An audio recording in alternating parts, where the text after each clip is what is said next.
Numru ta' persuni li jiffaċċjaw akkużi fil-kawża brabta mal-inkjesta tal-Maġistrat Gabriella Vella tpoġġew taħt qatt ta' akkuża fosthom l-eks Prim Ministru Joseph Muscat, Konrad Mizzi u Kitch Kembri filwaqt li twaqqet kull akkuża fil-konfront tal-kumpanija Xakka Grill Limited. Dan hekk kif fawla 22 tal-qorti komplet il-kumpilazzjoni tal-evidenza fil-konfront tan numru ta' persuni akkużati mill-inkjesta tal-Maġistrat Gabriella Vella li damet 4 snin u nofs biex tlestiet l-eks Prim Ministru Joseph Muscat kien fost dawk li ma kontestawx il-prima faċe bil-Maġistrat Montebello qiegħdhom taħt qatt ta' akkuża.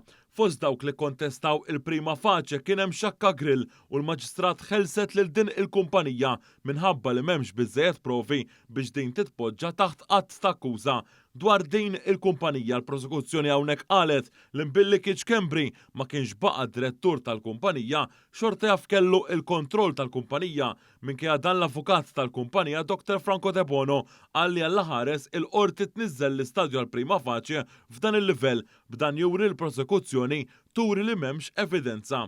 Fost is-sottomissjonijiet li saru, l-avukat Chris Cilja sostna li l-esperti f'din l-inkjesta li tħallsu 11 miljun euro ħolqu narrattiva.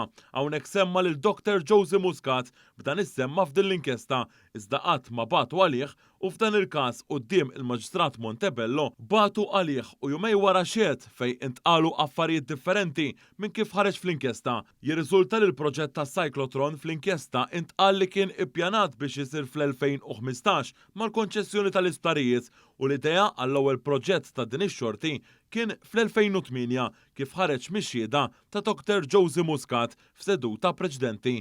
L-avukat Arthur Azzopardi sostna kif hemm versjonijiet differenti mill-esperti imqabdin fl-inkjesta tal-Maġistrat Vella u kif skont waħda mill-esperti intqal l-eżistenza ta' Technoline hi illegali waqt li espert ieħor f'din l-inkjesta stess qal li l-kumpanija għamlet ħlas lil kumpanija oħra. L-avukat Cilja kompla li bid-digriet li kienet tat l-istess qorti fejn mandu isir l-ebda kumment dwar dan il-każ iżda innota kif dan qed isir minn terzi fuq il-medja soċjali.